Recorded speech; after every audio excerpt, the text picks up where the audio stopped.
They say the woods were shaking that night, not from thunder, but from the sound of Isaiah Turner, an 11-year-old boy running for his mother's life. He burst into the cabin of Silas Mercer, a white bounty hunter known for tracking people like Isaiah, and with rain in his eyes he choked out, "They're hurting my mama." Most men like Silas would have dragged him right back. But Silas wasn't most men. He carried a secret, one tied to Isaiah's past, and the guilt he'd hoped the world would forget. Before sunrise, the two strangers, a desperate boy and a haunted hunter, would walk back toward the very plantation both feared, one to save a mother, the other to save his soul. And by the next day, Isaiah wasn't running anymore. He was leading a storm. Because in this story, the smallest voice can start the biggest uprising, and mercy can turn a man into a weapon. When a boy begs you to save his mother, how far would you go to end the nightmare? Before we go any further, comment where in the world you are watching from and make sure to subscribe, because tomorrow's story is one you don't want to miss. Rain hammered the earth like fists pounding flesh. Isaiah pressed himself flat against the smokehouse wall. The wood was rough against his cheek. Water streamed down his face, mixing with tears he couldn't stop. Lightning split the sky, and for one terrible moment, everything turned white. He saw them clearly. 3 overseers, tall men with wide shoulders. They dragged his mother through the mud, their hands gripping her arms so tight her skin bunched beneath their fingers. Letty's feet scraped along the ground. She tried to walk, tried to keep up, but they pulled too fast. "Please," Letty said. Her voice cut through the storm. "Please, I was only—" "Shut your mouth," one of them barked. The door to the punishment shed swung open. Yellow lamplight spilled out onto the rain-soaked yard. Isaiah's stomach twisted into knots. He knew that shed. Everyone knew it. The walls were thick so nobody could hear what happened inside. Thunder rolled across the plantation like a warning. Isaiah's legs shook. He was 11 years old, small for his age. His arms were thin as reeds. What could he do against grown men? Against overseers who carried whips and guns? Nothing. He could do nothing. But watching them drag his mother into that shed felt like swallowing hot coals. "Gonna teach this one proper," another overseer said. He laughed as he spoke. The sound made Isaiah's skin crawl. "Thinks she can tell us how to manage our own workers, protecting old folks who can't pull their weight no more." "We'll make sure everyone sees what happens to troublemakers," the third man added. "Come sunrise, won't be nobody else stepping out of line." The door slammed shut. Isaiah bit down on his knuckle to keep from screaming. His mother had only done what she always did, stood between harm and those who couldn't protect themselves.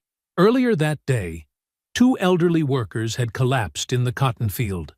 The overseers wanted to drag them back to work.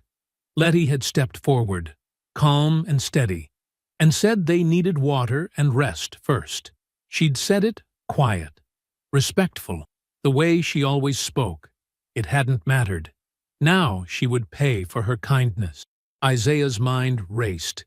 He couldn't fight 3 men, couldn't break down the shed door, couldn't overpower anyone. But if he stayed here, crouched in the mud like a rabbit, his mother would suffer until sunrise. And then they'd parade her broken body in front of everyone as a warning. The thought made him sick. He had to find help, had to find someone, anyone, who could stop this. But who? The other enslaved workers were locked in their quarters for the night. Master Blackthorn wouldn't listen to a child, wouldn't care even if Isaiah could reach him. The neighboring plantations were miles away, and their owners were no better. Isaiah's breath came in short gasps. Rain plastered his shirt to his skin. He was running out of time, running out of options. He had to run, had to try. Lightning flashed again, and Isaiah memorized the layout of the yard. Guards stood near the main house. Dogs prowled the eastern fence line, but the western edge, where the forest crept close to the property, looked darker, emptier. He waited. Thunder boomed. The dogs lifted their heads, ears flattening against the noise. The guards turned toward the storm, squinting against the rain. Isaiah moved. He kept low, scrambling through the mud on his hands and knees. His bare feet slipped. Thorns tore at his palms. He didn't slow down. The water trough sat 20 yards ahead, a long, deep basin used for the horses. The dogs barked. Isaiah's heart stopped. Had they seen him? Smelled him? He dove into the trough. The water was cold enough to steal his breath. He sank beneath the surface, holding himself down with his hands pressed against the wooden bottom. His lungs burned. His chest screamed for air. Above him, he heard muffled shouts, footsteps splashing through puddles. "Check the quarters. Make sure nobody's missing." "Dogs are just spooked by the storm," Isaiah counted. 1, 2, 3. His vision began to blur. 4, 5, 6. He broke the surface, gasping as quietly as he could. The guards had moved toward the eastern fence. The dogs strained against their chains, but they weren't looking his way anymore. Another crack of lightning had distracted them, a tree branch falling somewhere in the distance. Isaiah climbed out of the trough. Water poured from his clothes. He was shaking so hard his teeth clattered together. But the woods were close now, just beyond the fence, just past the last row of slave quarters. He ran. His feet pounded against mud, then grass, then the soft forest floor covered in pine needles and rotting leaves. Branches whipped his face. Roots tried to trip him. He kept going, pushing deeper into the darkness, away from the plantation, away from the punishment shed, away from his mother's screams that he could still hear in his head, even though he was too far away to hear them for real. Time blurred. He ran until his legs gave out. Ran until he couldn't remember which direction he'd come from.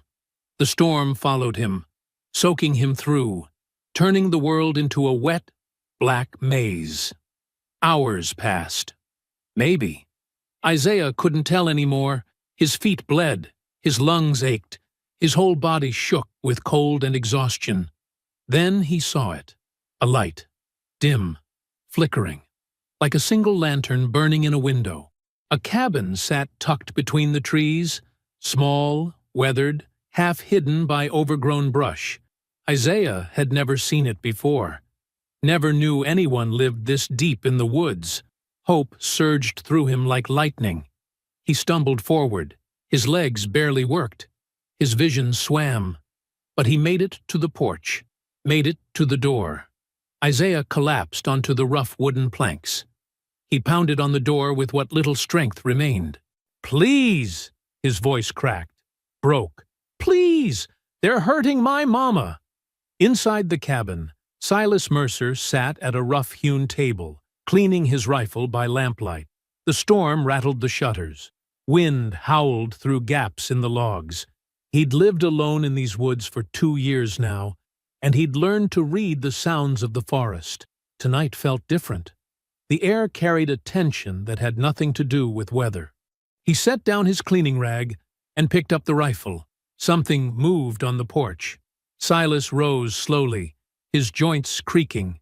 He was 43 years old, but some days he felt twice that. The weight of past choices had a way of aging a man from the inside out. The pounding came sudden and desperate. "Please! They're hurting my mama!" Silas's finger found the trigger. Could be a trick. Could be raiders using a child's voice to lure him outside. He'd seen worse tactics during his years hunting fugitives across 3 states. He approached the door, pressed his ear against the wood. Rain, thunder, and the ragged breathing of someone small. Silas yanked the door open, rifle raised. A child collapsed across the threshold. The boy was soaked through, shivering violently, barefoot and bleeding. He looked up at Silas with eyes so wide and terrified that something cracked inside the old bounty hunter's chest. "Please," the boy whispered. "Please, they'll kill her by morning." Silas lowered the rifle.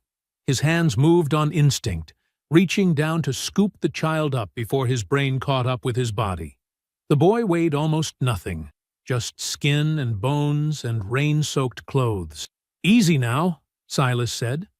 He kicked the door shut behind them and carried the boy to the fireplace. "You're safe here." He set the rifle against the wall, far enough away that it wouldn't frighten the child, close enough that he could reach it if needed. Old habits died hard. The boy curled into himself, teeth chattering so hard Silas could hear them clicking together. "Let's get you warm." Silas grabbed a wool blanket from the back of his chair and wrapped it around the boy's shoulders. He stoked the fire, adding 2 more logs until flames leaped higher. "What's your name, son?" Isaiah." The word came out broken. "Isaiah Turner." "I'm Silas." He moved to the water basin and filled a tin cup. "Drink this slow. Not too fast, or you'll make yourself sick." Isaiah's hands shook as he took the cup. Water sloshed over the rim. He drank like someone who'd forgotten what water tasted like. Silas knelt down and examined the boy's feet. The soles were torn and bloody, embedded with dirt and pine needles. He'd seen injuries like this before, knew what they meant. Someone had run a long way in a hurry. "Hold still." Silas fetched his medical kit. A battered leather case he'd carried for years. Inside were bandages, salve, a needle, and thread for stitching wounds, tools of his old trade. He'd patched up more than a few injuries during his bounty hunting days, though usually he'd been the one causing them. He cleaned Isaiah's feet with careful hands. The boy winced, but didn't cry out. "You said someone's hurting your mother?" Silas kept his voice gentle, non-threatening. "Tell me what happened." Isaiah's words tumbled out between shivers. He spoke of a plantation called Blackthorn, of overseers dragging his mother to a punishment shed, of threats to make an example of her come sunrise. Silas's hands stilled on the bandage he was wrapping. "Your mother," he said slowly. "What's her name?" "Letty." Isaiah looked up at him with desperate hope. "Letty Turner. She didn't do nothing wrong. She just tried to help some old folks who couldn't work no more. The overseers got mad and—" The rest of Isaiah's words faded into background noise. Letty. The name hit Silas like a physical blow. His vision narrowed. The cabin seemed to tilt sideways. He remembered. Rain falling on a different night. A wagon rolling through darkness. The woman in chains sitting across from him, her hands bound but her back straight. She didn't beg, didn't plead, just looked at him with steady eyes that asked a single question. How can you do this? He'd delivered her to Blackthorn Plantation himself. His final job. His last paycheck for dragging human beings back to captivity. "What's your name?" he'd asked, though he'd known he shouldn't. "Letty," she'd said. Her voice was calm despite everything. "And I got a son named Isaiah waiting for me to come home." But there'd been no coming home. Only the plantation gates closing behind her. Only Silas riding away with blood money in his pocket. Silas's throat constricted.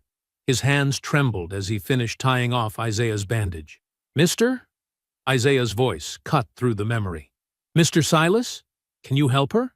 Silas looked at the boy, saw Letty's features in his face, the same determined set to his jaw, the same fire behind his fear. This child had no idea. No idea that he'd stumbled to the door of the very man who'd stolen his mother away years ago. No idea that Silas Mercer had once made a living destroying families just like his. "How far is Blackthorn from here?" Silas asked.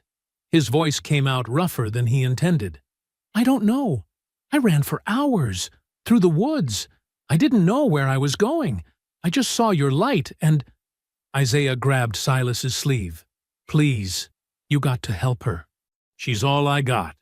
Silas stood abruptly. He turned away from Isaiah, gripping the edge of the table with both hands. The wood grain blurred in front of his eyes.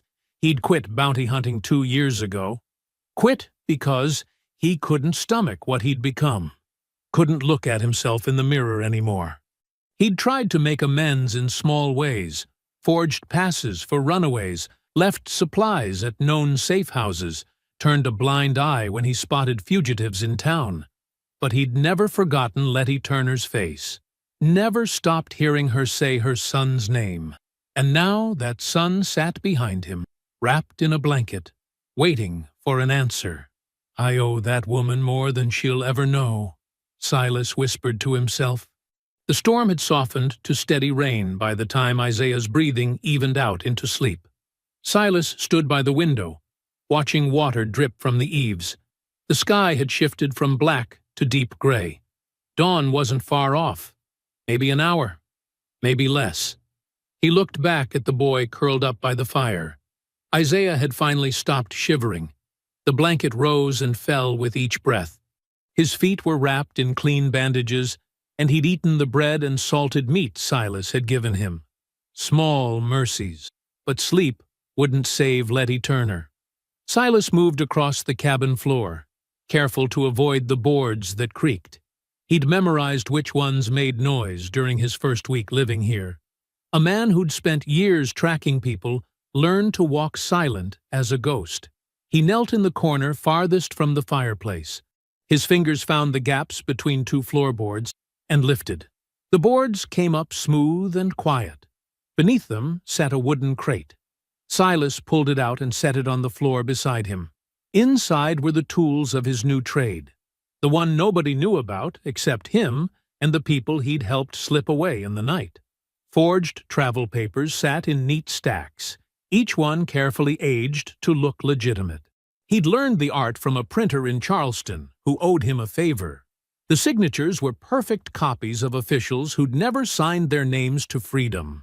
Coded maps showed safe routes through the wetlands, marked houses where sympathetic folks would hide runaways, river crossings that patrol boats missed, caves deep enough to wait out search parties.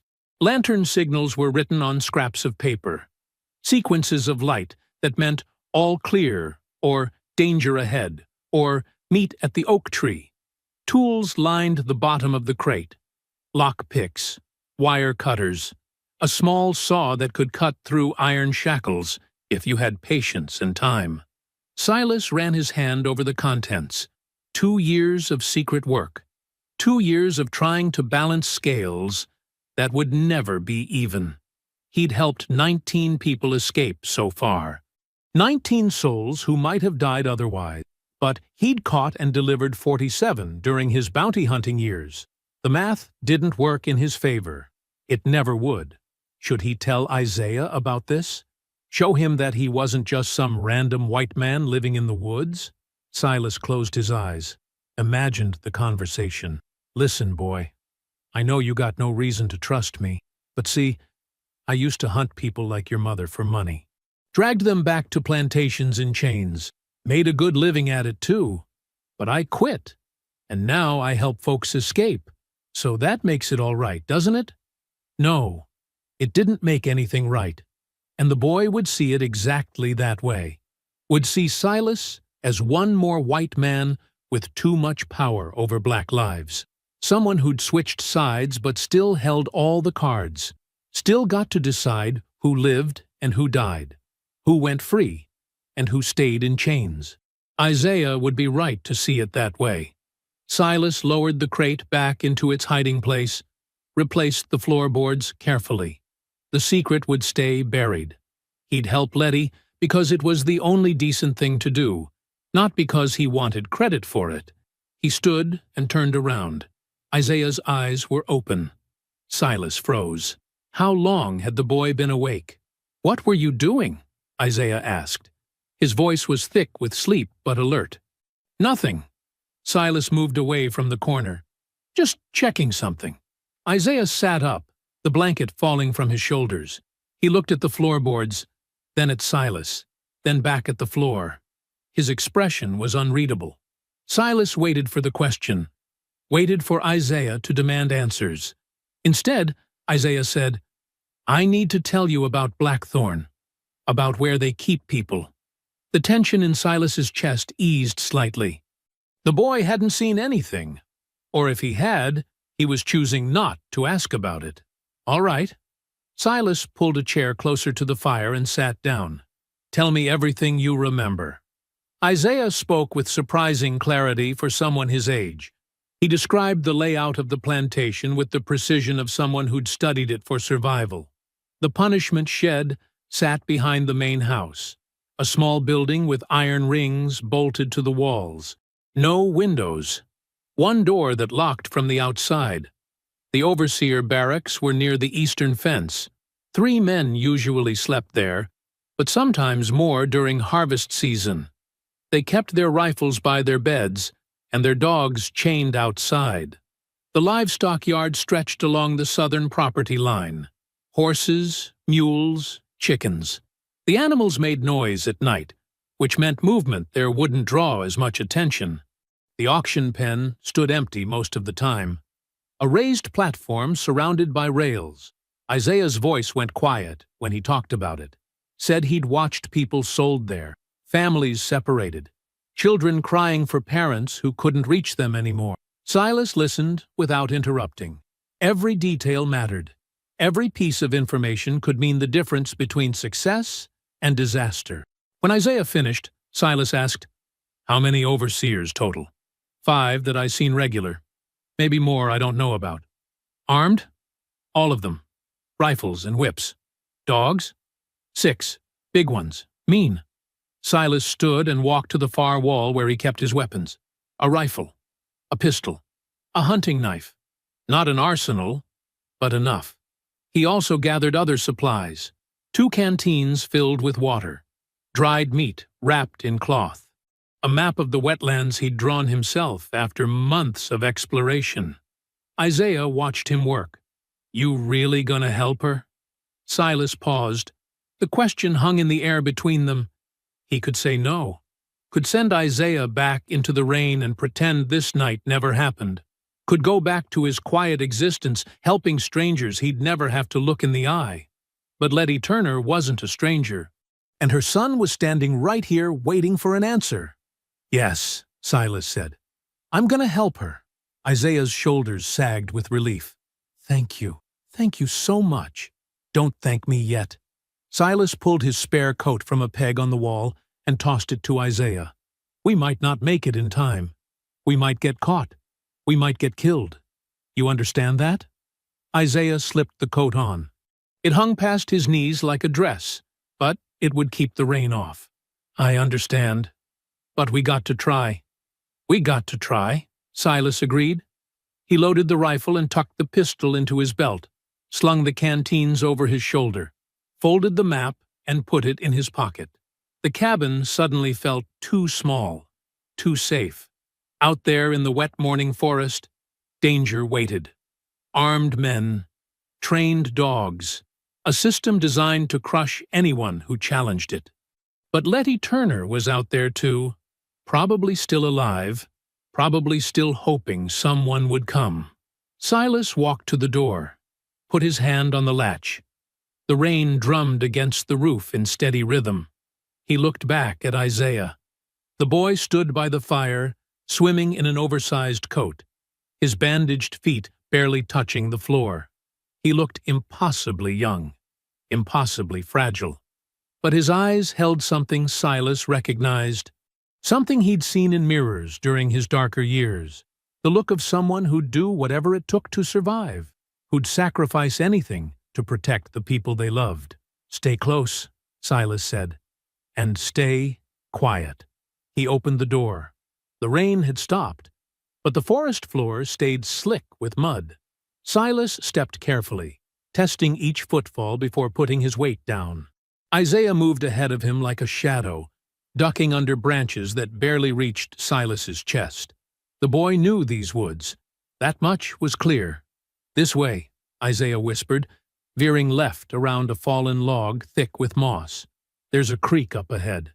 We can follow it most of the way. Silas nodded. He'd learned long ago not to argue with people who knew the land better than him. Isaiah had spent his whole life here, had probably explored every path and hiding spot within miles of the plantation. They moved in silence, listening for sounds of pursuit. Dogs barking, men shouting, horses crashing through underbrush. Nothing came. The forest around them stayed quiet, except for bird calls and wind moving through leaves. Morning light filtered down through the canopy in pale shafts. The world smelled of wet earth and green things growing. Isaiah led him to the creek he'd mentioned. The water ran low and lazy, barely deep enough to cover their ankles. They waded upstream, leaving no tracks on the muddy banks. "Overseers don't come this far out," Isaiah said. "Not unless someone runs, and they always expect runners to go the other way, toward the river."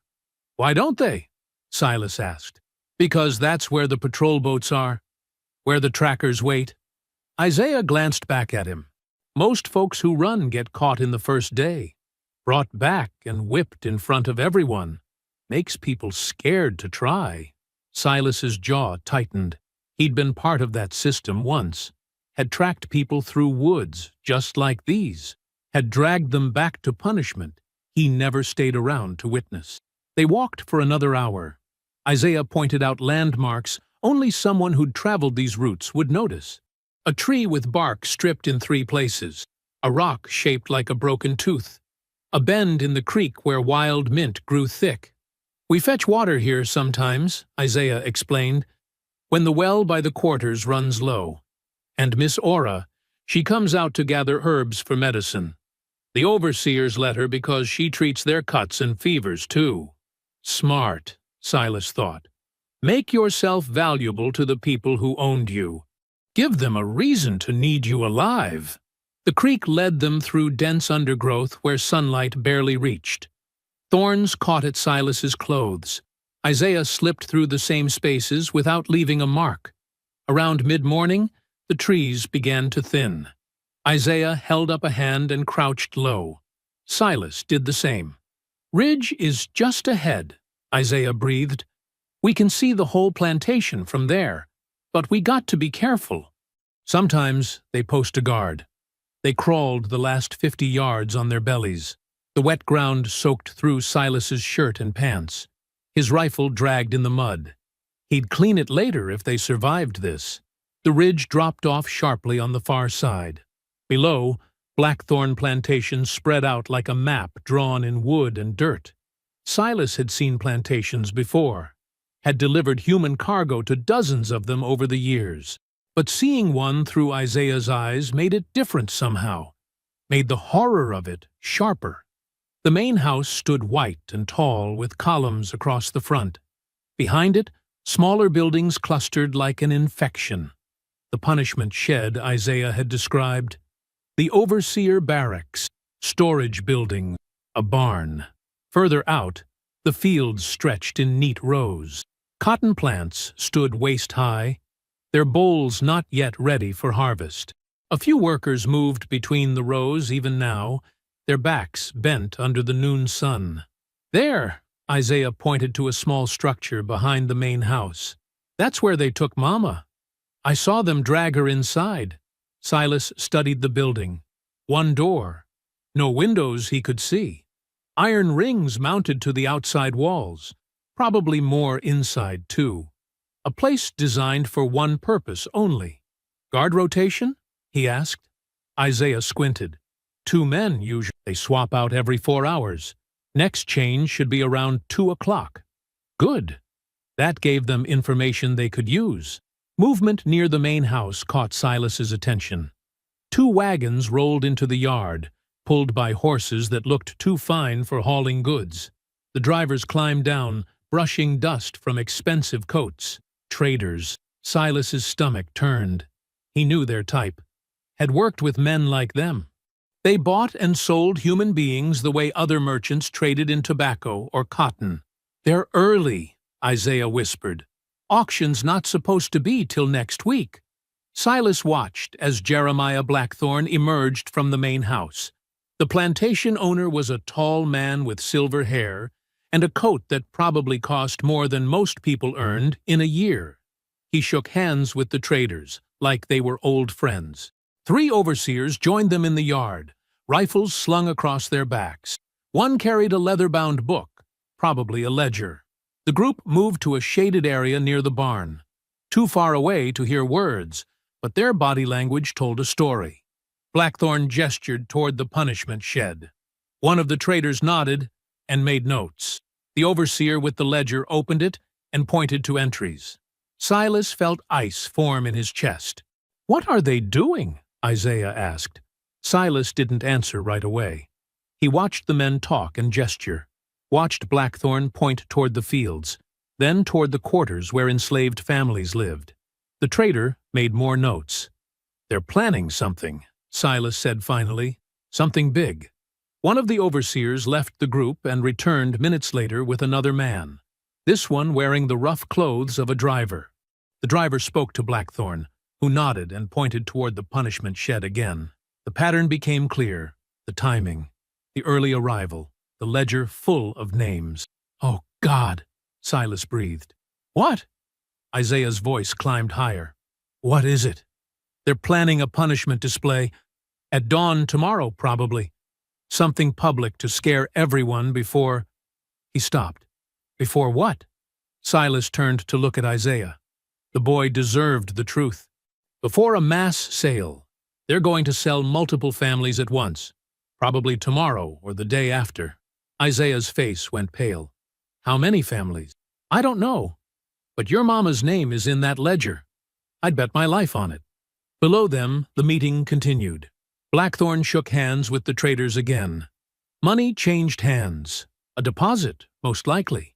The overseers received orders that sent 2 of them toward the quarters. Silas watched it all happen with the sick certainty of someone who'd seen this play out before.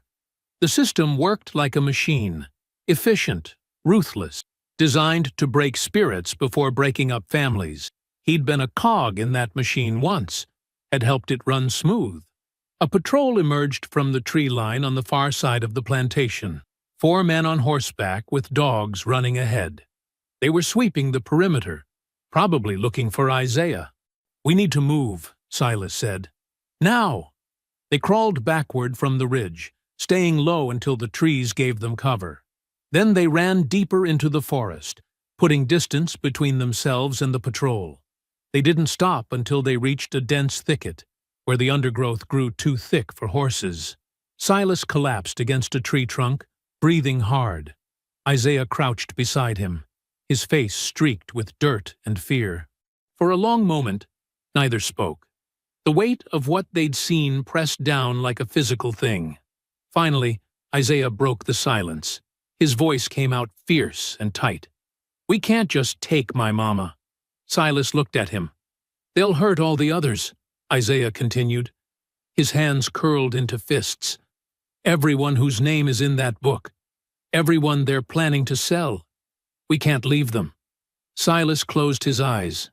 He'd known this mission was complicated, had known saving one woman from a guarded plantation would be nearly impossible. But saving multiple families? Stopping a planned sale? Going up against Blackthorn and his overseers, and the traders who'd already paid their deposit? That wasn't a rescue mission anymore. That was war. He opened his eyes and looked at Isaiah, really looked at him, saw the determination burning there. The same fire he'd seen in other people who'd reached the point where survival meant fighting back. Silas nodded solemnly. The mission had just changed. Silas and Isaiah moved from the ridge to the cane fields bordering the plantation as afternoon light grew harsh. The sun beat down without mercy, turning the air thick and wet. Sweat soaked through Silas's shirt. Isaiah moved ahead like a shadow, finding paths through the cane that Silas couldn't see until he was standing in them. The stalks grew 10 feet tall in places, dense enough to hide an army, dense enough that Silas lost sight of the main house completely once they were 20 yards in. "How do you know where you're going?" Silas asked quietly. "Count the rows," Isaiah whispered back, "and watch for the broken stalks. People leave marks." He was right. Once Silas knew to look, he saw them. Stalks bent at specific angles, leaves torn in patterns, a language written in damaged plants that only people who worked these fields would understand. They pushed deeper. The cane rustled around them with every step, a sound that made Silas nervous. Too easy for someone to hear. Too easy to walk into a trap. Isaiah stopped suddenly and held up his hand. Silas froze. The boy tilted his head, listening. Then he started humming. Not loud, barely louder than the breeze moving through the cane. A slow tune that rose and fell like water over stones. Silas had heard enslaved people hum while working, had never paid attention to the melodies. Now he realized those tunes carried meaning, messages hidden in notes that sounded like nothing to ears that didn't know how to listen. Isaiah hummed the phrase 3 times, then stopped. They waited. For a long minute, nothing happened. Silas's hand drifted toward his rifle. Maybe the signal hadn't worked. Maybe. The answering hum came from somewhere to their left. Same melody but shifted slightly. A confirmation. Isaiah moved toward the sound. Silas followed, stepping where the boy stepped. They found the hiding place in a section where several stalks had been carefully cleared away, leaving a hollow space barely visible from the outside. 3 people crouched inside, watching them approach with wary eyes. The eldest was a woman whose face carried more lines than any person should have earned by their years. Her hair had gone completely gray, wrapped tight under a faded cloth. Her hands were scarred from decades of hard use, but they moved with steady confidence as she gestured for silence. Miss Ora, Silas guessed. The midwife Isaiah had mentioned. The other 2 were younger. A man in his 20s with broad shoulders and suspicion etched deep in his expression. A woman about the same age, thin and quick-eyed, who studied Silas like she was memorizing everything about him. Miss Ora spoke first, her voice barely above a whisper. Isaiah Turner. You got half the plantation looking for. I know. Isaiah crouched beside her. Miss Ora, they got Momma in the punishment shed, and there's worse coming. Her eyes sharpened. Tell it plain. Isaiah explained what they'd seen from the ridge. The traders arriving early. Blackthorn meeting with them in secret. The ledger with names. The plans for a dawn punishment display followed by a mass sale. Miss Ora's face didn't change much, but Silas saw her hands tighten. The younger man, Thaddeus, made a sound low in his throat, like a growl. The woman stayed silent, but her jaw clenched. How many families? Miss Ora asked.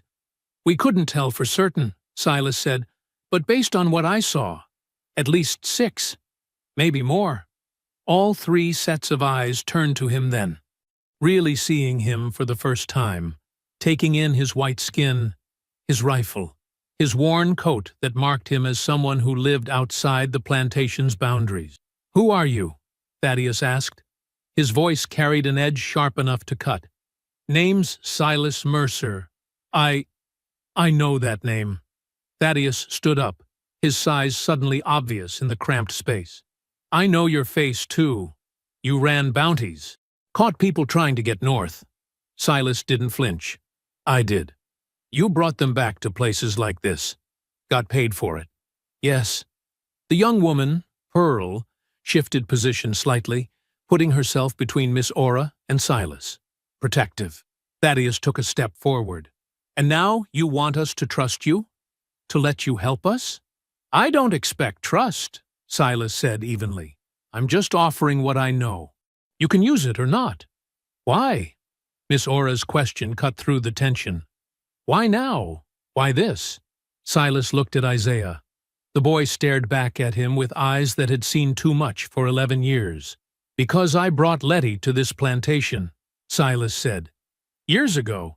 It was my last job before I quit the work, and I've been trying to undo what I did ever since. The silence that followed felt heavy enough to smother. Finally, Miss Ora spoke. The community's been preparing. We got plans if things get bad enough that running's the only choice left. But we never had nobody who knew how the other side thinks, how the patrols work, how the system operates. She paused, studying Silas with eyes that had witnessed decades of suffering and survival. "We've been waiting for the right moment," she continued, "for the right advantage. Maybe this is it." "Maybe it's a trap," Thaddeus said. "Maybe," Miss Ora agreed. "But Letty's in that shed right now, and 6 families about to be sold off. We don't do something. We just keep waiting while they break us apart, piece by piece." Pearl spoke for the first time, her voice quiet but firm. "I'll help. Whatever needs doing." Thaddeus looked between them all. His hands opened and closed. Finally, he nodded once. "Rules, though. Clear ones." "Agreed," Silas said. Miss Ora pointed at Isaiah. "Inside the quarters, among our people, you follow this boy's lead. He knows who to trust and who might talk." Then she pointed at Silas. "Outside, in the woods, dealing with patrols and planning the tactical pieces. That's your territory." "Fair enough," Silas said. Thaddeus stepped closer to Silas, close enough that they were almost touching. "You betray us, you won't live to regret it." "I know. I mean it. I'll kill you myself." Silas met his eyes. "I will not leave things the way they are. That's all I can promise." Thaddeus held his gaze for a long moment, then stepped back. Miss Ora gestured for everyone to sit. "Then we got work to do. Sun's going down in a few hours. We need a plan before full dark." They huddled together in the cleared space among the cane stalks. Silas shared what he knew about patrol patterns, blind spots in the overseer's watch rotations, and the weakest entry points around the plantation's perimeter. Pearl described the livestock yard and how she'd seen smoke signals used between field hands working different sections. Isaiah drew a rough map in the dirt, marking buildings and guard positions. Thaddeus knew which enslaved workers could be trusted to fight, if it came to that. Which ones were too broken or too scared? Which ones might inform to the overseers hoping for better treatment?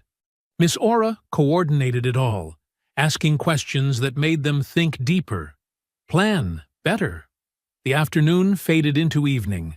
The harsh light softened to gold, then orange, then purple. The group moved to a makeshift shelter deeper in the cane, a spot where old harvesting equipment had been abandoned and overgrown. A rusted plow blade, a broken wagon wheel, enough cover to hide them from casual observation. They shared the last pieces of their plan as night fell completely. Who would move where? What signals to use? How to get word to families who needed to know? Through gaps in the cane, Silas could see the plantation in the distance.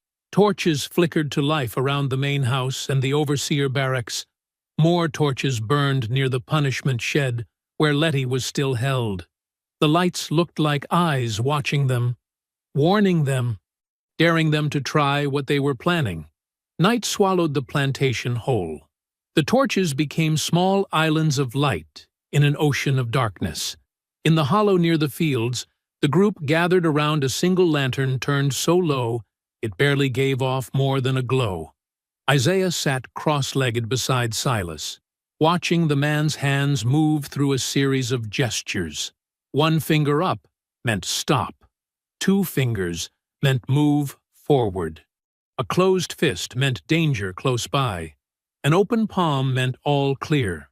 The boy practiced them back, his small hands mimicking the movements until they became automatic.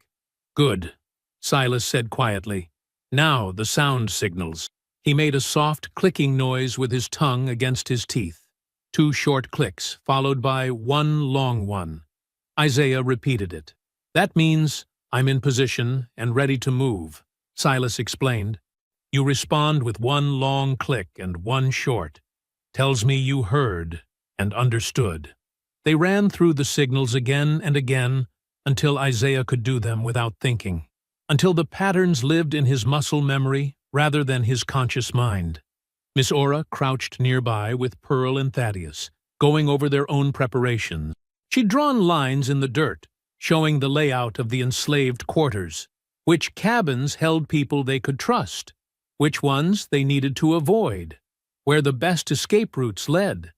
Thaddeus used a stick to mark guard positions. "There's always 2 men near the main gate. another one walking between the quarters and the big house, sometimes a fourth near the stables. The one between quarters and the house changes position every hour, Pearl added. Walks a circuit. Takes him about 15 minutes to complete it. Miss Aura nodded. That gives us a window. Small, but it's there. Silas looked up from his work with Isaiah. I can create a longer window if needed. Draw the guards away from the quarters entirely. How? Thaddeus asked. Fire in the tobacco barn. Small one, controlled. Enough smoke to pull attention, but not enough to spread to other buildings. Guards will rush there. Overseers, too. That's risky, Miss Aura said. Everything about this is risky, she considered, then nodded slowly. You handle the outside. The guards, the barn, cutting off anyone who might bring reinforcements from town. That's your territory. She turned to Isaiah. You lead us inside. You know which families need warning first, which children to wake quietly, which doors stick, and which ones open silent. Isaiah felt the weight of responsibility settle on his shoulders. Heavy, but necessary. I can do it, he said. Silas studied the boy.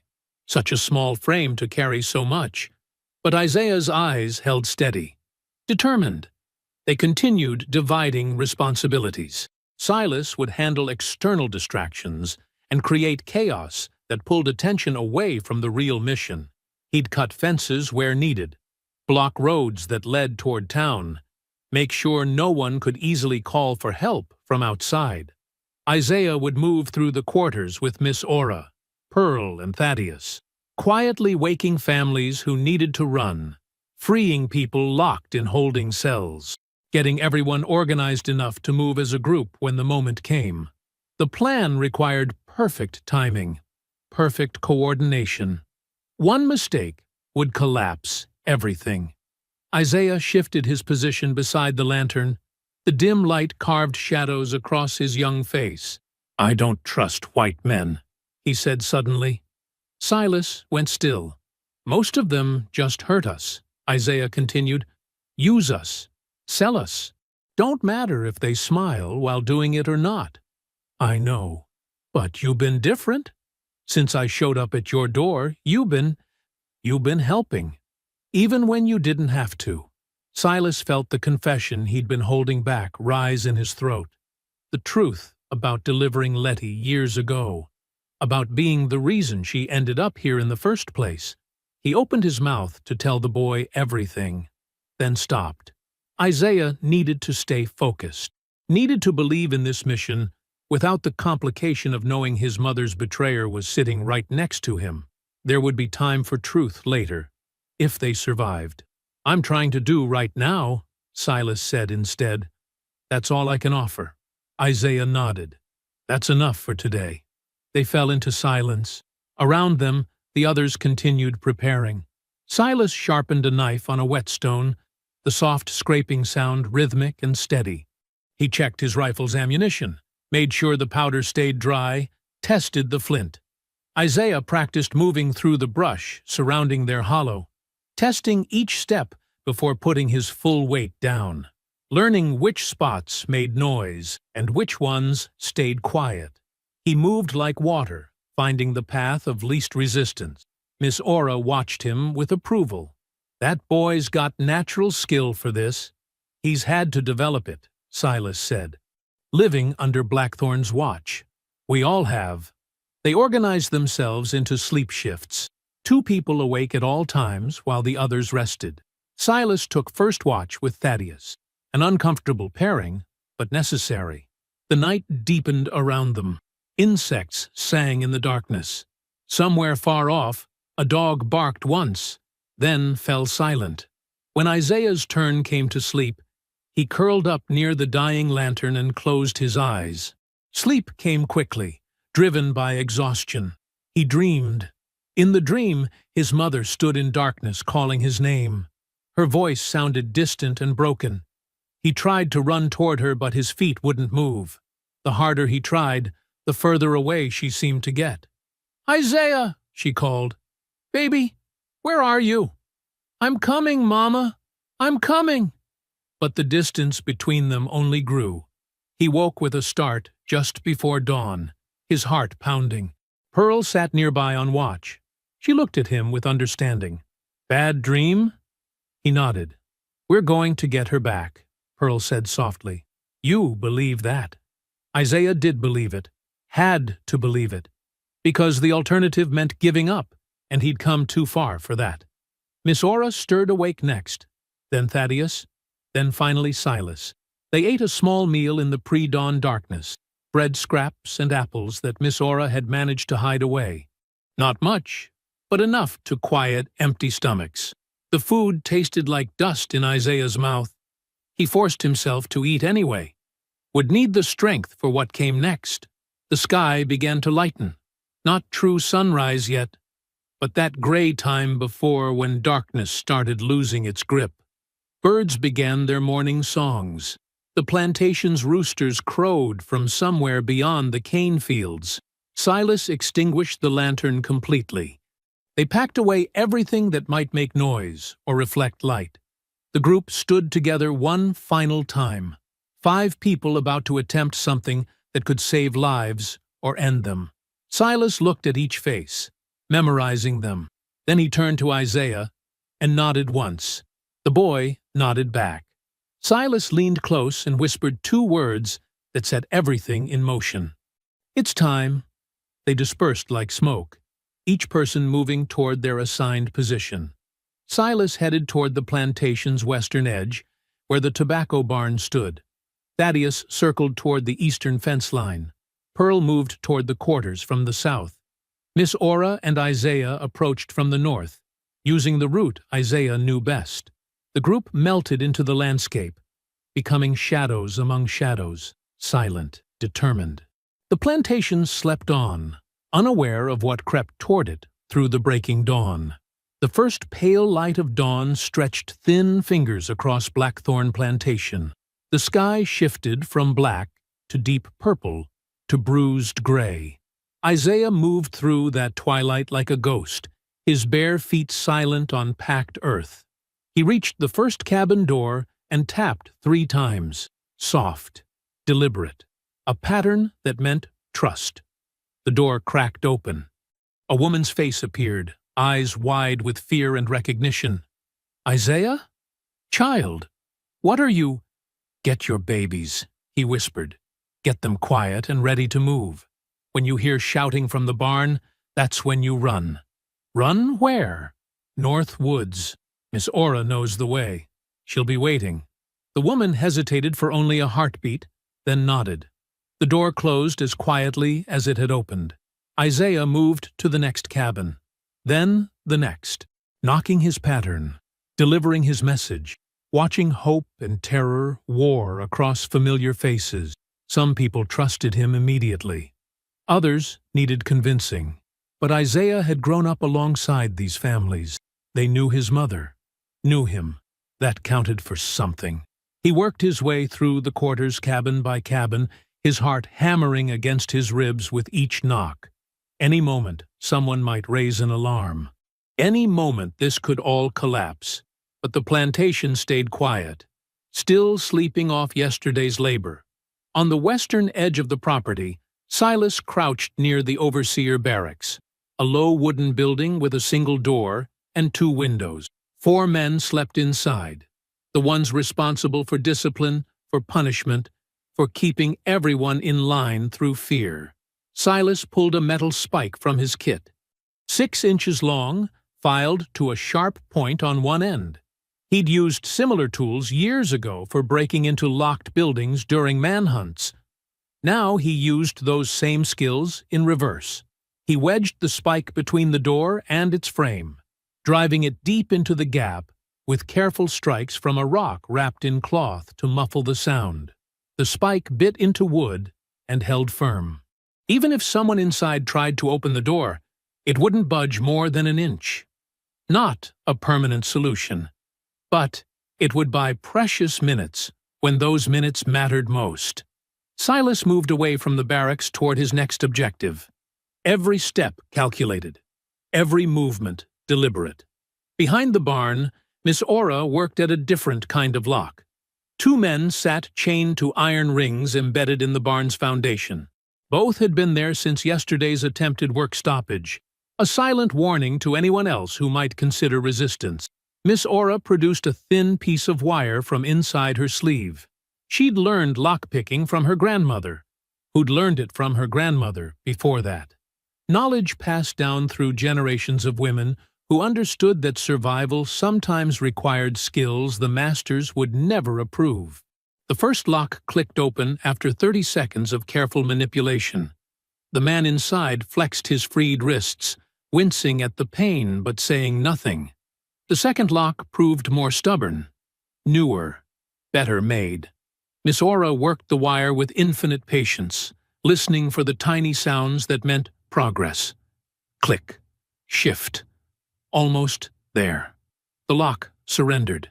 Both men stood, swaying slightly, weak from dehydration and hunger, but standing. "Get to the quarters," Miss Aura whispered. "Help the children move quiet when the time comes." They nodded and disappeared into the growing dawn. Behind the livestock pen, Pearl crouched with an armful of damp hay. She'd soaked it overnight in water stolen from the horse trough. Wet hay created thick smoke when burned. Lots of smoke with minimal flame. Perfect for creating chaos without destroying property they might need later. She struck flint against steel. Once, twice. The third strike produced a spark that caught in the dried tinder she'd prepared. A small flame grew, reluctant but determined. Pearl fed it carefully, added the damp hay in measured amounts. Smoke began rising almost immediately, thick gray plumes that climbed into the lightening sky.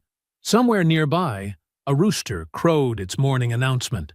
The plantation was waking. The smoke thickened, spread. Someone shouted from the direction of the main house. Then another voice joined it, confusion spreading like the smoke itself. Pearl slipped away from the fire and moved toward the quarters where Isaiah worked. Her part of the distraction complete. In the punishment yard, Isaiah pressed himself against a wooden fence and watched two guards standing near a small shed. The shed where they'd taken his mother yesterday, where she'd spent the night in darkness and pain. The guards looked toward the rising smoke, distracted, uncertain whether to investigate or maintain their post. One of them made the decision. "Go check that out. I'll watch here." The first guard jogged toward the livestock pen, leaving his partner alone. Isaiah waited until the remaining guard turned away, then moved, quick and low. He reached the shed's door and tested the handle. Locked. But the lock was simple. Old. Isaiah pulled a thin nail from his pocket, something he'd grabbed from Silas's supplies, and worked it into the mechanism. His hands shook, but his determination held steady. The lock clicked. He eased the door open. Letty sat in the corner, her wrists bound with rope and bruised purple from struggling against the restraints. Her dress was torn. Blood had dried on her lip, but her eyes were clear and alert. Those eyes widened when she saw her son. "Isaiah," she breathed. "Baby, no, you can't be here." He crossed to her in 3 quick steps and began working at the knots binding her wrists. "I'm getting you out, Momma. They'll kill you. I brought help." The knots resisted his small fingers. He pulled harder, ignoring the rope burn. Behind him, someone entered the shed. Isaiah spun, ready to fight. But it was Silas, moving silent despite his size. Blood stained his knuckles from the 2 guards he'd disabled on his approach. Non-lethal blows, enough to drop them without permanent damage. Silas produced a knife and cut through Letty's bindings in 2 swift motions. Letty stared at the white man helping her son. Recognition flickered across her face. She'd seen him before, years ago, in circumstances she'd tried hard to forget. "You," she whispered. Silas met her eyes. "We need to move. Now!" Outside, the plantation erupted into chaos. People shouting, running. The smoke from Pearl's fire had drawn everyone's attention toward the livestock pen, while inside the quarters, families gathered their children and precious belongings and prepared to run. Silas helped Letty stand. She could barely walk, her legs cramping from hours spent in one position. Isaiah took her other arm. Together, they moved toward the door. The punishment yard had transformed. Enslaved workers emerged from cabins with tools held like weapons. Others ran toward the fence line where Thaddeus had already cut openings in the wire. The coordinated disruption had given people courage, given them hope. It seemed like everything might actually succeed. Silas guided Letty and Isaiah through the confusion toward the main gate.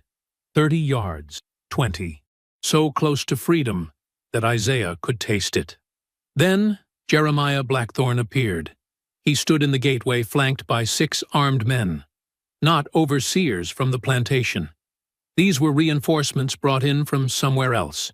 Professional. Prepared. Blackthorne's face twisted with rage. I knew something was wrong. Knew someone was organizing this. He raised his hand. The armed men raised their rifles. Stop where you are, Blackthorne commanded. All of you.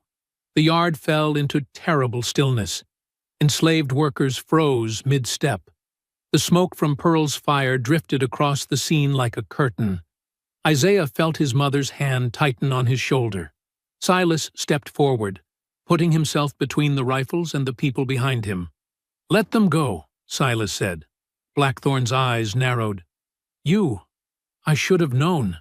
Another goddamn abolitionist thinking he can destroy what better men built. There's nothing good about what you've built. Blackthorne nodded to his men. The rifles came up. Take him first, Blackthorne said. Then we'll round up the rest. Everything happened at once. The rifles fired. Smoke and thunder filled the air. Silas grabbed Isaiah and threw him sideways with desperate strength. The bullet meant for Isaiah caught Silas in the shoulder instead, high up near the collarbone. He spun with the impact and went down hard. Letty screamed. Isaiah tried to crawl toward Silas, but hands grabbed him from behind. Thaddeus, pulling him backward with panicked strength. No! Isaiah struggled. We can't leave him! More shots rang out. Blackthorne's men advancing into the yard. Chaos transforming into something darker, more dangerous. Someone seized Letty, dragged her away from the gate toward the main house. Momma! Isaiah's voice broke on the word. Thaddeus hauled him toward the fence line, even as Isaiah fought against the grip. The boy's world had collapsed into smoke and screams and the sight of Silas lying motionless in the dirt. They reached the cut fence. Thaddeus shoved Isaiah through first, then followed. Behind them, the plantation descended into violence. They ran. The cane stood tall around them, 12 feet high and thick enough to hide 3 people if they stayed low and still. Isaiah pressed himself against the damp earth, his chest heaving with sobs he couldn't control. His hands shook. His whole body shook. He'd lost her, lost his mother all over again. We should move deeper, Pearl whispered, glancing nervously toward the plantation. Smoke still rose from the livestock pen, darker now. Something else had caught fire. Thaddeus shook his head. Not yet. Give it time. They're still searching the perimeter. Isaiah barely heard them. His mind replayed the moment over and over. The rifles rising, the shots. Silas going down. His mother's scream as they dragged her away. This is my fault, Isaiah choked out. I made everything worse. You didn't make anything worse, Thaddeus said quietly. She was alive before I came. Now she was going to die anyway. Thaddeus's voice carried weight. Experience. Blackthorne planned the punishment before you ever ran. You didn't cause that. You tried to stop it. Isaiah pressed his palms against his eyes. Silas is dead because of me. Maybe. Thaddeus shifted position, peering through the cane toward the distant buildings. Or maybe he chose to stand between you and a bullet. That's different. Pearl touched Isaiah's arm gently. The rebellion spread. You know that, right? Isaiah looked up at her, his vision blurred with tears. What? While you were in the punishment yard, Pearl explained, people in the quarters started moving. not just the ones Miss Aura talked to. Others saw what was happening and decided to run. Families with children, young men, even old Samuel who can barely walk. How many? Isaiah's voice came out small. At least 20 got into the swamps before Blackthorn's men sealed the roads, Thaddeus said. Maybe more. We won't know until later. But people got out, Isaiah, because you gave them the chance. Isaiah wanted to feel something about that. Pride, maybe. Relief. But all he felt was empty. He turned his head, looking through gaps in the cane toward where smoke continued rising. His gaze caught on something strange, a pattern of broken stalks leading away from the plantation in their direction. Something had come through here recently, something heavy enough to bend the thick plants. Then he saw the blood, dark red against the pale green stalks, fresh enough to still be wet. Isaiah stood before Thaddeus could stop him. "What are you doing?" Thaddeus hissed. "There's blood." Isaiah pointed. A trail. Could be anyone. Could be a trap. But Isaiah was already moving, following the crimson marks deeper into the field. His heart hammered against his ribs. He knew he should be cautious, knew Thaddeus was right about traps, but something pulled him forward anyway. The blood trail led 30 yards into the cane before ending at a small hollow where the ground dipped slightly. Someone lay there, partially hidden by fallen stalks. Isaiah recognized the coat, the gray hair. "Silas!" He dropped to his knees beside the man. Silas's face was pale, almost gray. His shirt was soaked with blood from the shoulder wound, but his chest rose and fell. Shallow breaths, weak breaths, but breathing. Thaddeus and Pearl arrived seconds later. Thaddeus took one look and started tearing fabric from his own shirt. "Help me get pressure on this," he ordered. They worked together, pressing cloth against the wound to slow the bleeding. Silas's eyes fluttered, but didn't open. His skin felt cold, despite the morning heat. "We need to move him deeper," Pearl said. "Can't leave him here." They lifted Silas carefully, each taking a portion of his weight. The man was heavy, all muscle and bone, but desperation made them strong. They carried him another 100 yards to a more concealed hollow, where fallen logs and dense undergrowth created natural shelter. Thaddeus packed the wound with moss, the way Miss Aura had taught him. Pearl found water in a nearby stream and cleaned away some of the dried blood. Isaiah just sat beside Silas, watching the man's chest rise and fall, willing him to keep breathing. Minutes passed, maybe an hour.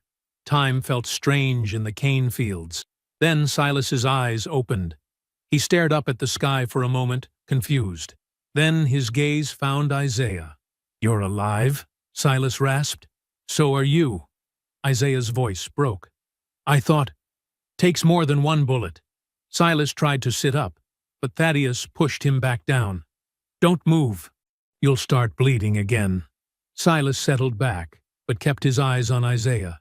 Something in his expression had changed. The careful guardedness was gone. Only exhaustion and pain remained. "I need to tell you something," Silas said, "before I lose consciousness again." Isaiah waited. "Your mother, Letty." Silas took a breath. "I delivered her to Blackthorn years ago, when I was still working as a bounty hunter." The words hung in the air between them. Isaiah felt his stomach drop. "What?" "I captured her when she tried to run from a plantation in Georgia. Brought her here. Sold her to Jeremiah Blackthorn." Silas's voice carried the weight of confession, of shame finally spoken aloud. "I took money for it. Went home and pretended I'd done honest work." Thaddeus made a disgusted sound. Pearl looked away. Isaiah just stared. "But I couldn't forget her face," Silas continued. "Couldn't forget the way she begged me to let her go. Told me about her baby boy waiting for her. I didn't listen. I just collected my payment and left." "Why are you telling me this?" Isaiah's voice came out flat. "Dead. Because I abandoned that life. Quit hunting people. Started helping them escape instead." Silas met his eyes. "Every person I freed. I was trying to make up for what I did to your mother. To you. It won't ever balance. Can't ever balance. But I had to try. Isaiah felt tears on his face, but didn't wipe them away. You brought her here, he said. You're the reason she suffered. Yes. You're the reason I grew up enslaved on this plantation. Yes. Isaiah wanted to hate him, wanted to scream and hit and make Silas hurt the way he hurt. But he'd also seen Silas take a bullet meant for him, seen him cut Letty's bonds, seen him stand between rifles and freedom. Actions spoke louder than words. Miss Ora had taught him that. What you did was evil, Isaiah said slowly. But what you're doing now, that's different. Silas closed his eyes. Doesn't change the past. No, but it changes right now. A sound made them all freeze. Footsteps approaching through the cane. Thaddeus grabbed a heavy stick, ready to fight. But it was Miss Ora who emerged, moving quick despite her age. Her face was grim. Found you, she said. We need to talk. What happened? Pearl asked. Miss Ora looked at Isaiah. Her expression carried news she didn't want to deliver. Blackthorn is furious, humiliated. He's gathered his men and made an announcement. She paused. Letty is to be executed publicly at sunrise tomorrow, in front of everyone, as punishment for the rebellion. Isaiah felt the world tilt. He's using her as an example, Miss Ora continued, trying to scare people back into submission. Wants everyone to see what happens when they resist. Isaiah looked at Silas, at Thaddeus, at Pearl, at Miss Ora. Then he stood. His legs felt steady despite everything. His hands had stopped shaking. The grief inside him had transformed into something harder, something sharp. We go back for her, Isaiah said. His voice didn't sound like a child's anymore, and this time, we finish it. Late afternoon sun filtered through cypress branches, casting fractured shadows across the clearing where they gathered. The swamp pressed close on all sides, water dark as oil between twisted roots. Isaiah sat on a rotting log while Silas knelt in the dirt, using a broken stick to sketch their battle plan. The execution platform sits here. Silas marked an X in the center of his crude map. Middle of the main yard. They'll position Letty where everyone can see. Isaiah leaned forward, studying the lines and marks. His chest felt tight, but his mind was clear, focused. Guard towers? He asked. Silas drew 2 squares, north corner and south corner, usually 1 man in each with a rifle. They'll probably double that tomorrow. Overseer barracks? East side, 20 yards from the platform. Silas tapped the stick against that spot. They'll station men around the perimeter, maybe 8 total, plus Blackthorn himself. Miss Ora stood nearby, arms crossed, watching the map take shape. Thaddeus paced at the clearing's edge, while Pearl cleaned her hands in swamp water. We can't fight that many armed men head-on, Thaddeus said. We'd be slaughtered. We don't fight them head-on. Isaiah's voice carried unexpected authority. We do what Silas taught me. Divide their attention. Make them look everywhere at once. Silas glanced up at him, surprised, then nodded slowly. Isaiah continued, pointing at different sections of the dirt map. Pearl, you start fires behind the livestock pen again. Same as before. That pulls guards away from the platform. Pearl moved closer, studying the layout. How many fires? 3. Spread out. Make them think the whole barn might go up. I can do that. Thaddeus, you and 5 others hit the overseer barracks. Don't go inside. Just make noise. Break windows. Fire shots if you have weapons. Keep them pinned there. Thaddeus stopped pacing. You want us to trap them? I want them too scared to leave. Too busy defending their own position to help at the platform. Miss Ora made a thoughtful sound. The boy thinks like a general. Isaiah didn't feel like a general. He felt like someone who'd run out of options except to fight. Miss Ora, you gather everyone who can't fight. Women with babies, elderly folks, anyone hurt. Get them to the swamp edge and wait. When we free Momma, you lead them all south through the water routes. Where south? Silas spoke up. There's a settlement. Free black families. About 15 miles. I've sent people there before. He paused.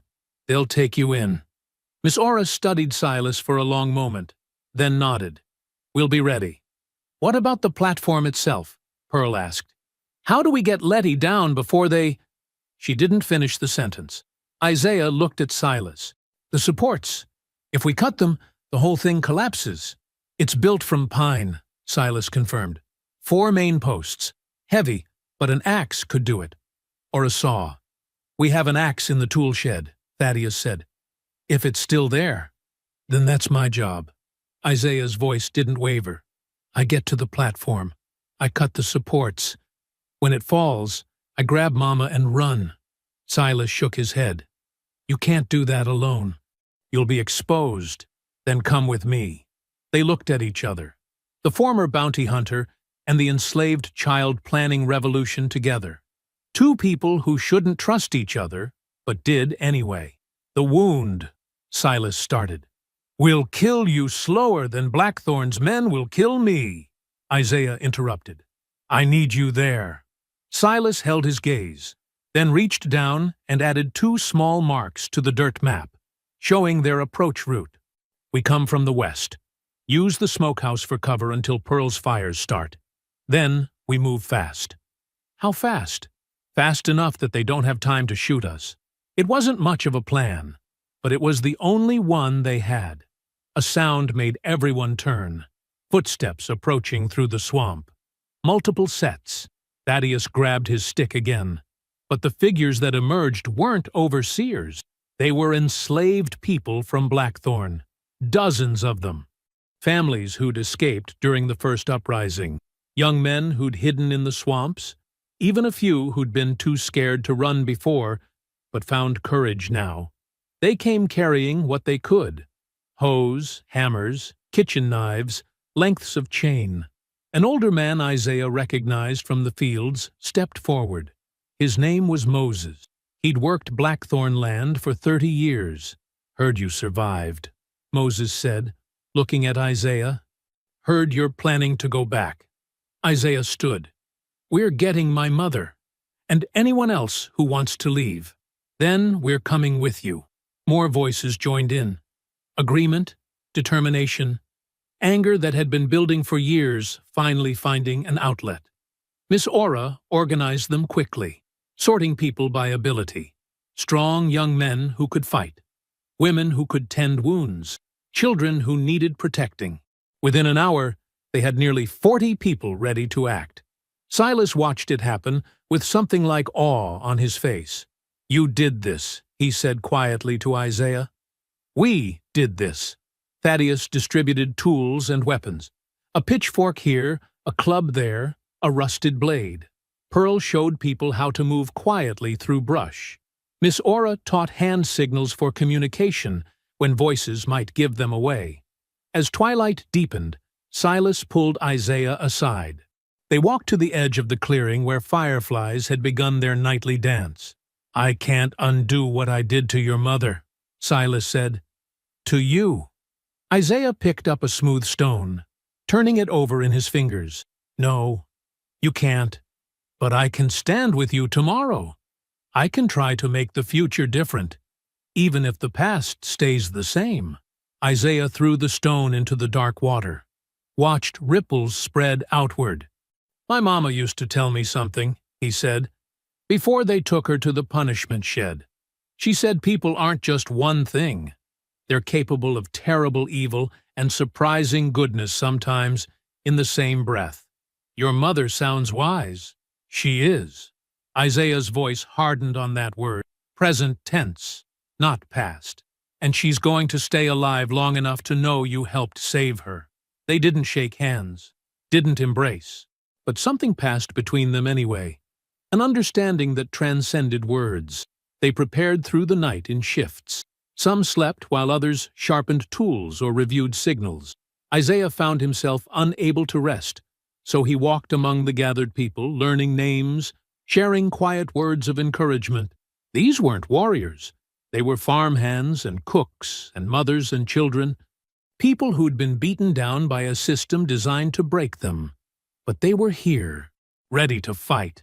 Just before dawn, as the first gray light touched the eastern sky, Isaiah retrieved something from his pocket, a torn piece of cloth. His mother's head wrap, the same one she'd been wearing when they dragged her away. He'd grabbed it during the chaos of the first uprising, kept it hidden against his skin. Now he wrapped it around his wrist, tying it tight. The fabric still smelled like her. Herbs and wood smoke and strength. Silas appeared beside him, rifle in hand despite his bandaged shoulder. "Ready?" the older man asked.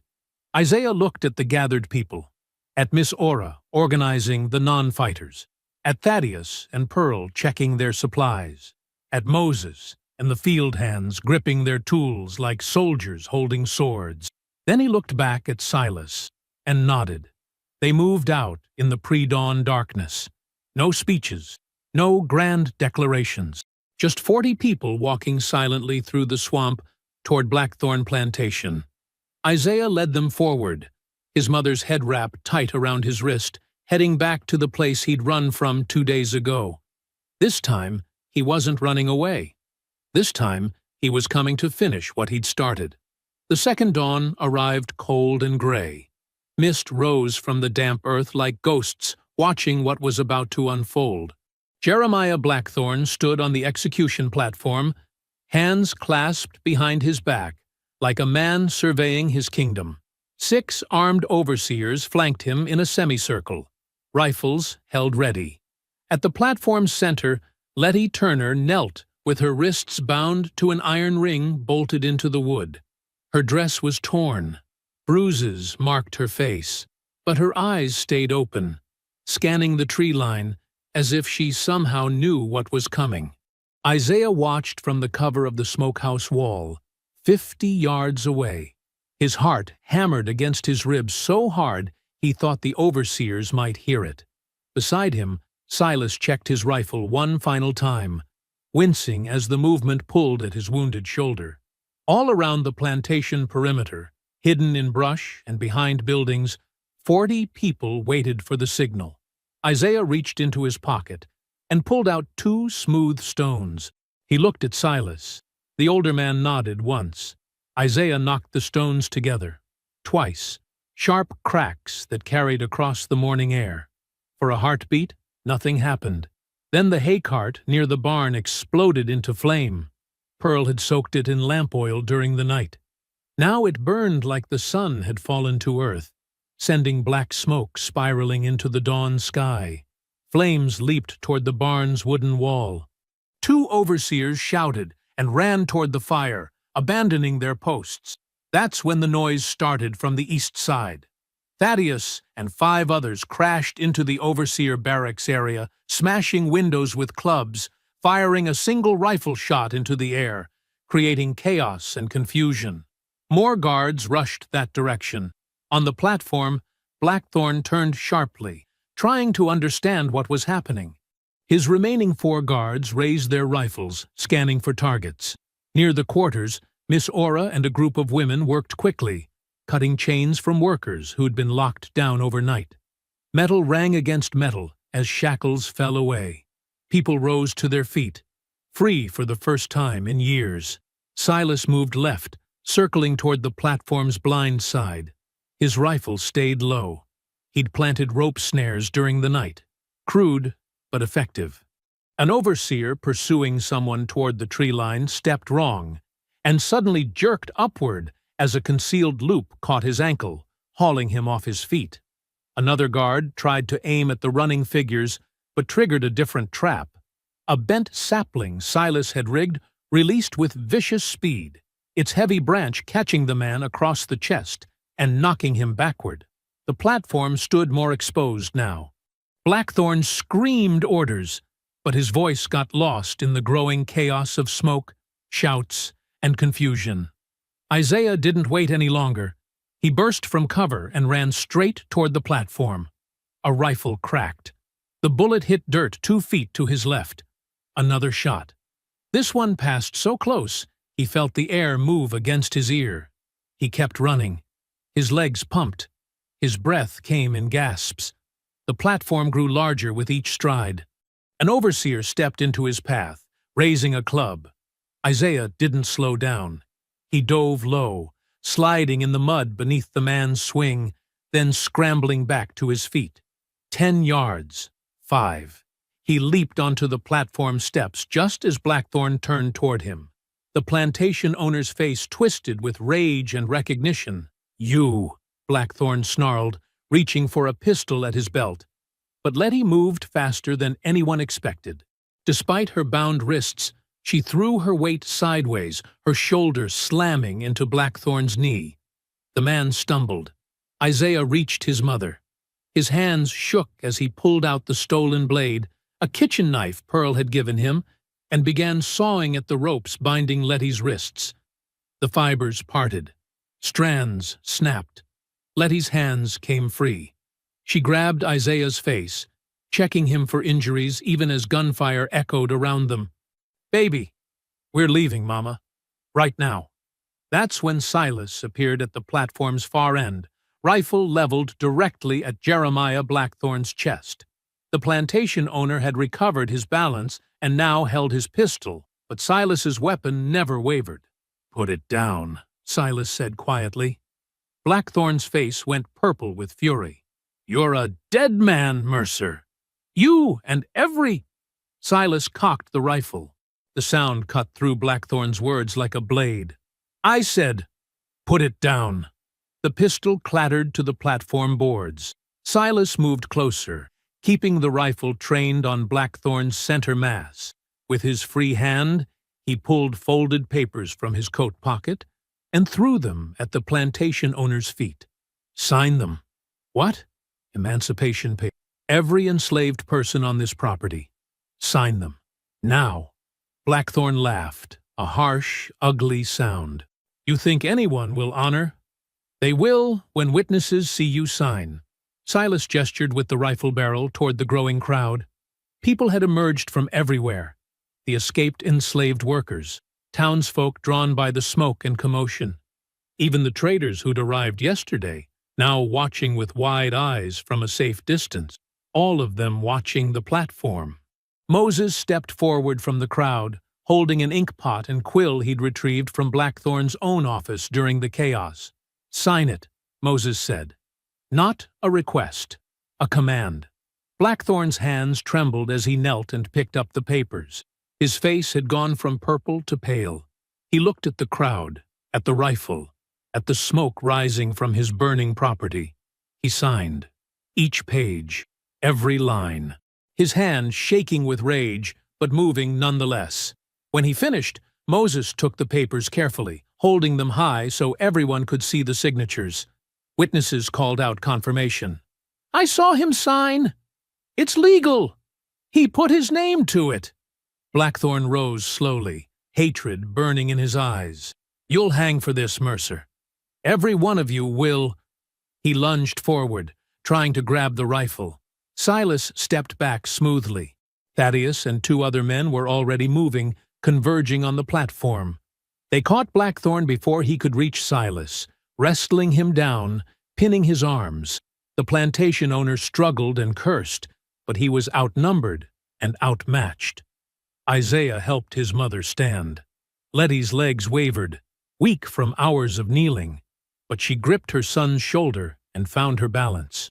Miss Ora climbed onto the platform, wrapping a blanket around Letty's shoulders. "Come on, child. Let's get you away from this place." The crowd parted as they descended the platform steps. Freed people reached out to touch Letty's arm, to whisper words of relief and joy. Some wept openly. Silas lowered his rifle as local authorities arrived, a sheriff and 2 deputies drawn by the smoke and reports of violence. The lawmen looked stunned by what they were seeing. Silas handed them his weapon without resistance. "I'm turning myself in. I have crimes to answer for." The sheriff blinked. "What crimes? Ask them." Silas nodded toward the freed people. "I helped enslavers for years. Hunted people trying to be free. That deserves justice." Isaiah started to protest, but Letty squeezed his shoulder gently. "Let him go," she whispered. "He knows what he needs to do." The deputies took Silas into custody, but before they led him away, he caught Isaiah's eye one final time. No words passed between them, just a nod of understanding. Then Silas was gone, walking toward whatever judgment awaited him. Miss Aura organized the exodus quickly. The freed people gathered what few possessions they had. Families reunited. Children who'd been separated from parents found each other again in tearful embraces. They moved as a group toward the road leading south. Toward the homestead Silas had legally transferred to them during the night. Documents he'd prepared weeks ago, just in case. Land that would be theirs now. Not borrowed, not stolen. Theirs. Isaiah walked beside his mother, supporting her weight as they crossed the plantation boundary for the last time. Behind them, smoke still rose from the barn. The execution platform stood empty, its purpose ended forever. At the road's edge, Isaiah stopped and turned back. He looked at Blackthorn Plantation, at the fields where he'd worked since he was old enough to walk, at the quarters where he'd slept, pressed against his mother's side, at the punishment shed that had haunted his nightmares, all of it shrinking into the distance now. Letty touched his face gently. "You all right, baby?" Isaiah took a long breath. Then he whispered 4 words that carried the weight of every terror he'd survived and every fear he'd overcome. "This is the last place I ever ran from." The second dawn broke pale and cold over Blackthorn Plantation. Isaiah crouched in the tall grass at the eastern edge of the property, his heart hammering against his ribs. Beside him, Pearl held a smoldering torch low to the ground, waiting. Thaddeus stood 20 yards to the left with Moses and 4 others, tools gripped tight in their hands. Further back, Miss Aura positioned herself near the quarters with the women who'd volunteered to help free the chained workers. And somewhere in the shadows near the tree line, Silas waited with his rifle and the traps he'd spent half the night rigging.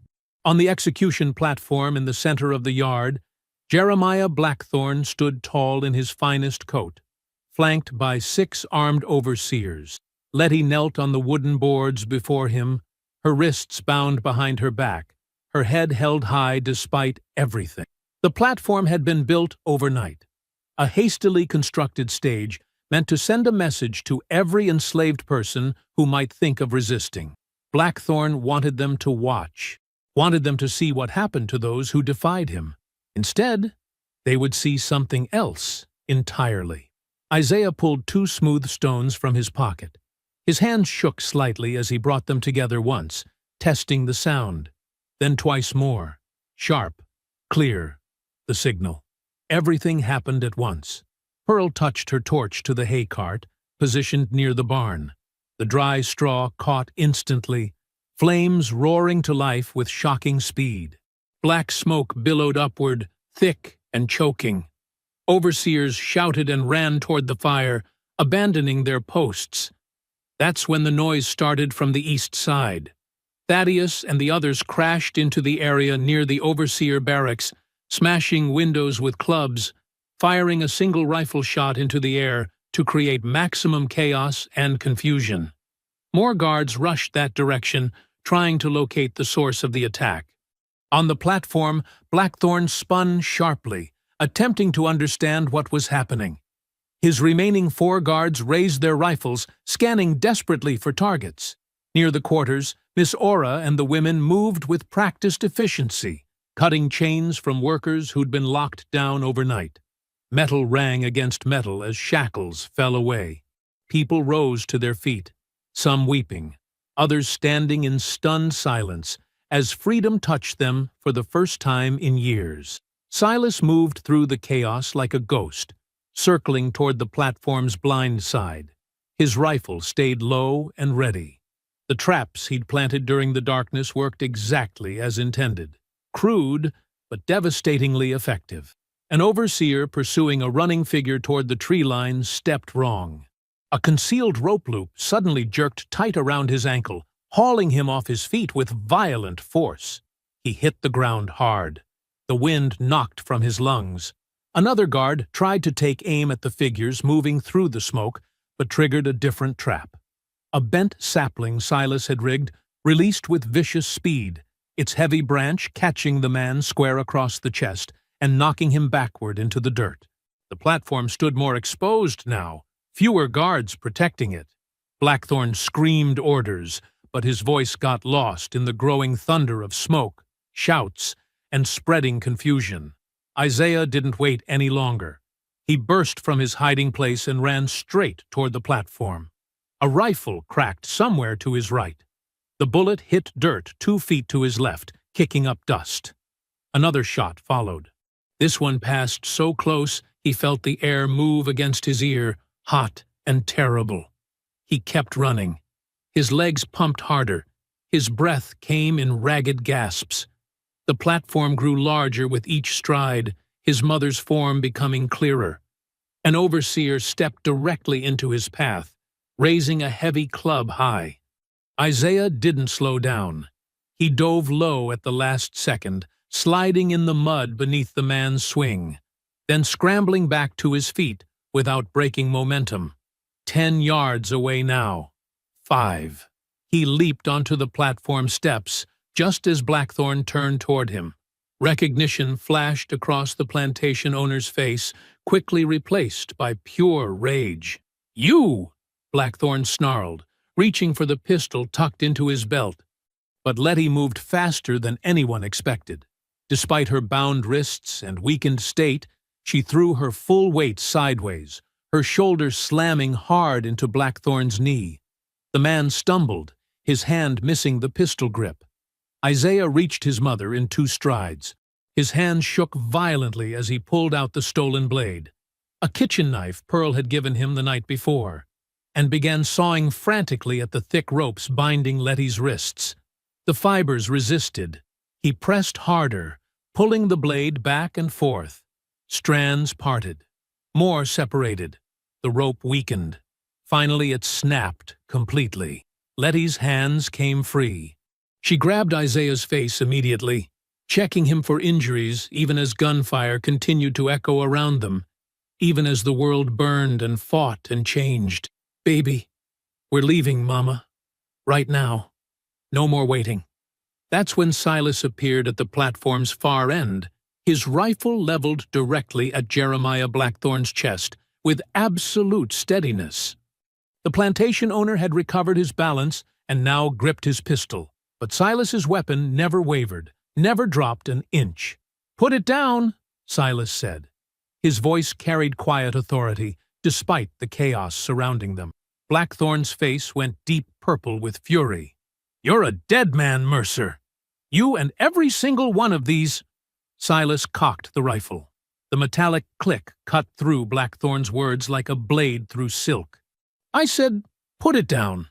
The pistol clattered onto the platform boards. Silas moved closer, keeping perfect aim on Blackthorn's center mass.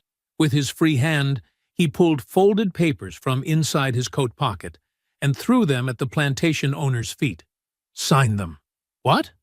"Emancipation paper. Every enslaved person on this property gets their freedom. Sign them. Now." Blackthorn laughed, a harsh, ugly sound that held no humor. "You actually think anyone will honor?" "They will when witnesses see you sign." Silas gestured with the rifle barrel toward the growing crowd gathering at the platform's base. People had emerged from everywhere during the fighting. The escaped enslaved workers, townsfolk drawn by the massive columns of smoke and reports of violence. Even the traders who'd arrived yesterday for the planned sale, now watching with wide, shocked eyes from what they considered a safe distance. All of them staring at the platform. All of them watching what happened next. Moses stepped forward from the crowd, holding an inkpot and quill he'd retrieved from Blackthorn's own office during the chaos. "Sign it," Moses said firmly. Not a request.